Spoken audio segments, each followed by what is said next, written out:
Hello, good morning. Welcome to my YouTube channel. ഇന്ന് ഞാൻ നിങ്ങളുമായി ഷെയർ ചെയ്യുന്നത്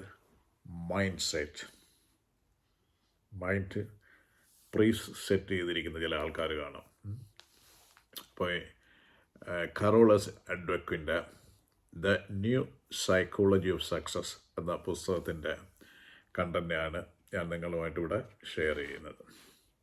അപ്പോൾ ഇദ്ദേഹം പറയുന്നത് രണ്ട് തരം ആൾക്കാരുണ്ട്: ഫിക്സ്ഡ് മൈൻഡ് സെറ്റ് ഉള്ളവരും ഗ്രോത്ത് മൈൻഡ് സെറ്റ് ഉള്ളവരും. ഈ ഫിക്സ്ഡ് മൈൻഡ് സെറ്റ് ഉള്ളവരെന്ന് പറഞ്ഞാൽ അവർ എല്ലാം നേരത്തെ നിശ്ചയിച്ചിരിക്കും കാര്യങ്ങൾ. അവർ എന്താണ് വിശ്വസിക്കുന്നത്? അവരുടെ വിശ്വാസം എന്ന് പറഞ്ഞാൽ intelligence and talents are static. അപ്പോൾ എല്ലാത്തിൻ്റെയും വിജയത്തിൻ്റെ ആധാരം എന്ന് പറയുന്ന ഇൻ്റലിജൻറ്റ്, ടാലൻറ്റ്. അപ്പോൾ ഇങ്ങനെയുള്ളവർക്ക് മാത്രമേ വിജയിക്കുക. എന്നെ കൊണ്ട് ഇതിനൊന്നും കഴിയില്ല. അങ്ങനെ അവർ മൈൻഡിനെ അങ്ങനെ ഫിക്സ് ചെയ്തിരിക്കുകയാണ്.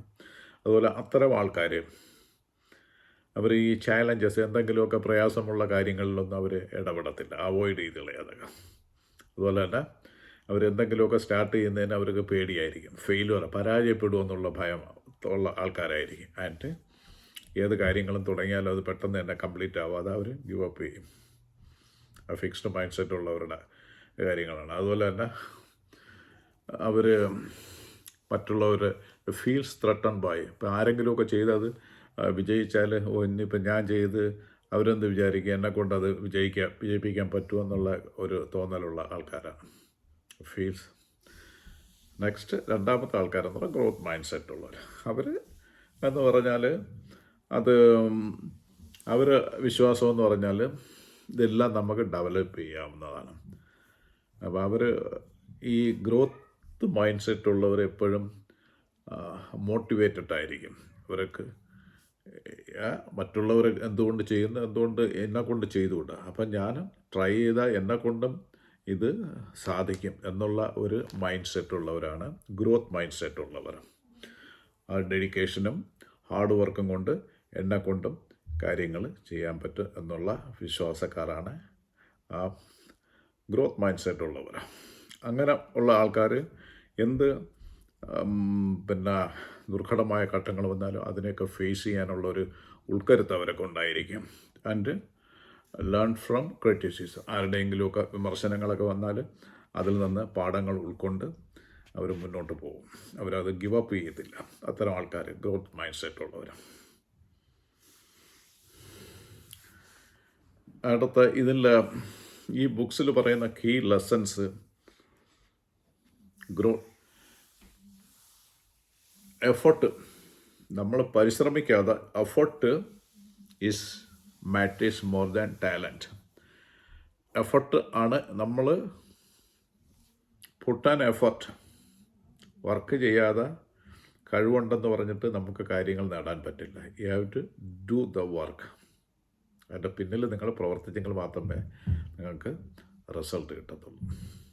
അതുപോലെ തന്നെ ഈ ബുക്കിൽ കൂടി അദ്ദേഹം നൽകുന്ന, അതായത് കരോൾ എസ് അഡ്വക്ക് നൽകുന്ന മെസ്സേജ് എന്ന് പറയുന്ന ഫെയിലുവർ ഒന്നിൻ്റെ അവസാനമല്ല, അതൊരു ലേണിംഗ് പ്രോസസ്സാണ്. നമ്മൾ പഠിക്കുകയാണ് ചെയ്യുന്നത്.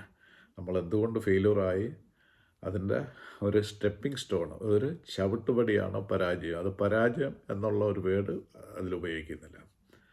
ആ കാര്യം ഫെയിലുവർ ആസ് എൻ ഓപ്പർച്യൂണിറ്റി, അതൊരു അവസരമാണ്.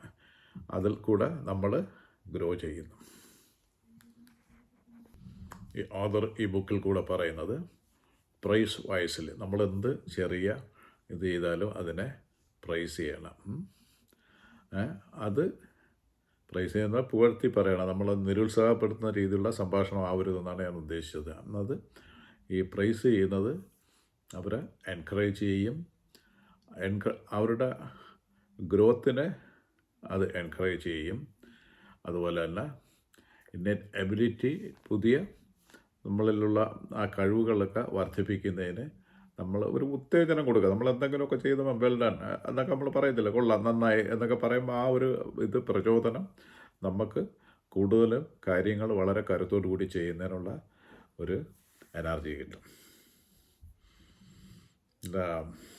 ഡ്വക്ക് പറയുന്നത് ഈ മൈൻഡ് സെറ്റ്, ഈ ഗ്രോത്ത് ഈ ഫിക്സ്ഡ് മൈൻഡ് സെറ്റുള്ള ഇങ്ങനെ അവർ എന്നെക്കൊണ്ട് ഇങ്ങനെയൊക്കെ ഒരു ഫിക്സായിട്ട് എന്നെക്കൊണ്ട് ഇതിനൊന്നും കഴിയില്ല, അത് ഒരു ഫിക്സ് ചെയ്ത് വെച്ചിരിക്കുന്നുള്ള മൈൻഡ് സെറ്റ് മാറ്റാൻ പറ്റും. അത് അവെയർനെസ്സിലും നമ്മൾ കാര്യങ്ങൾ പഠിക്കണം. അറിവില്ലായ്മ കൊണ്ടാണ് ആ ഫിക്സ്ഡിൽ എന്നെക്കൊണ്ടൊന്നും കഴിയില്ല എന്നുള്ളത്. അതും പ്രാക്ടീസും കൊണ്ട് നമുക്ക് ഈ മൈൻഡ് സെറ്റിനെ നമുക്ക് മാറ്റാൻ കഴിയും.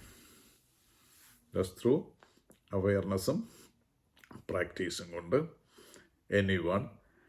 ഈ ഫിക്സ്ഡ് മൈൻഡ് സെറ്റുള്ളവർ ആ മൈൻഡ് സെറ്റിനെ ചേഞ്ച് ചെയ്യാൻ പറ്റും. ഡ്വെക്ക് റെക്കമെൻഡ് ചെയ്യുന്ന ഈ ബുക്ക് ആരൊക്കെ ഈ ബുക്ക് മസ്റ്റായിട്ട് റീഡ് ചെയ്യണം എന്ന് ഈ ഓഥർ റെക്കമെൻഡ് ചെയ്യുന്നു. എസ്പെഷ്യലി ഈ സ്റ്റുഡൻസ് സ്ട്രഗിളിങ്, അവർ കോൺഫിഡൻസും ഒക്കെ കുറവുള്ളവരും പെർഫെക്ഷനിസം ഒന്നും അതിനൊക്കെ കുറിച്ചൊക്കെ ഉത്കണ്ഠയൊക്കെ ഉള്ളവർ ഈ ബുക്ക് തീർച്ചയായിട്ടും വായിച്ചിരിക്കണമെന്ന് ഈ ബുക്കിൻ്റെ ഓഥർ ഹൈലി റെക്കമെൻഡ് ചെയ്യുന്നു. രണ്ടാമത്തത് പാരൻസ്, രക്ഷകർത്താക്കൾ, ടീച്ചേഴ്സ് ആൻഡ് കോച്ച്. ഇപ്പോൾ ഇവർ ഈ പുസ്തകം റീഡ് ചെയ്താൽ അത് അവർക്ക് എന്ത് ചെയ്യാൻ പറ്റും, just shaping how others learn. അപ്പോൾ അവരുടെ പ്രൊഫഷൻ കുറച്ചുകൂടെ ബെറ്റർ ആക്കാൻ പറ്റും. അതുകൊണ്ട് ഇത്തരക്കാർ ഈ പുസ്തകം തീർച്ചയായിട്ടും വായിക്കുന്നത് അവർക്ക് വളരെ നന്നായിരിക്കും. അതുപോലെ തന്നെ anyone looking to improve the resilience and lifelong learning. Resilience, നമ്മൾ ചാലഞ്ചസൊക്കെ വരുമ്പോൾ ചിലർ ഡിസ്കറേജ് ആയി പോകും. എന്ന് പറഞ്ഞാൽ ജീവിതത്തിൽ പ്രയാസങ്ങൾ അല്ലെങ്കിൽ എന്തെങ്കിലുമൊക്കെ കാര്യങ്ങൾ വരുന്ന സന്ദർഭങ്ങളിൽ അപ്പോൾ ആ സന്ദർഭങ്ങളൊക്കെ ഓവർകം ചെയ്യണമെങ്കിൽ ഈ പുസ്തകം വളരെയധികം ഉപകരിക്കും. അങ്ങനെയുള്ളവരും ഈ പുസ്തകം വായിക്കണമെന്നാണ് ഓഥർ ഹൈലി റെക്കമെൻഡ് ചെയ്യുന്നത്.